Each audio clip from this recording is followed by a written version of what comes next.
Clearly, with a name like the Blue Water area, we're known for our boating and swimming opportunities, but there are also fantastic land exercise opportunities, which is why a new piece of the trail connecting Lakeport State Park to Algonac is now in the works. What we're looking at right now, I'm actually standing in Holland Woods Middle School's parking lot, and as you can see behind us is Port Huron Northern, and the two school campuses are only separated by a canal that a lot of people in the community are familiar with.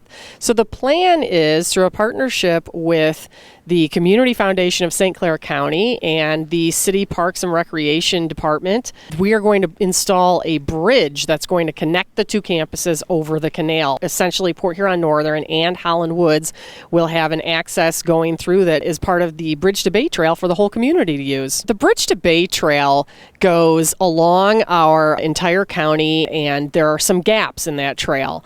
And what this bridge is an example of is the community stepping together with funding and resources and planning to bridge those gaps, literally a bridge in this case. And what we want to do is make it one steady flow so people can enjoy that trail and so they can hike, walk, bike, whatever they choose to do. What we see from Port Huron School's perspective with this project is that with uniting the two campuses, we already have a lot of student athletes that use, for example, Port Huron Northern student athletes using facilities at Holland Woods and vice versa, practice facilities, training facilities, and competition facilities.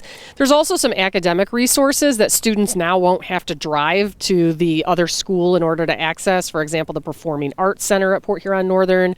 Both schools have STEAM labs. So those are important things that it cuts down, makes it a lot more convenient in terms of travel time and kids not having to drive. One of the contributors in the funding for this was the Port Huron Schools Endowment Fund. We have a really great advisory board and group of volunteers every year for the Crosstown Showdown and K's for Kids Fun Run, and they fundraise on behalf of that fund so that we can have those types of programs and projects in our district. They contributed $12,500 to the total budget for this project, which the Community Foundation has done all of the heavy lifting in terms of creating fundraising and having some really generous community supporters and donors. And they are having the Ralph C. Wilson Fund, which is also participating and supporting funding for this important project that's going to benefit our entire community. The Community Foundation is narrowing in on finding the final $25,000 for the project, and once that's set, then we will be funded, and then it is the work of the engineers and all of the process to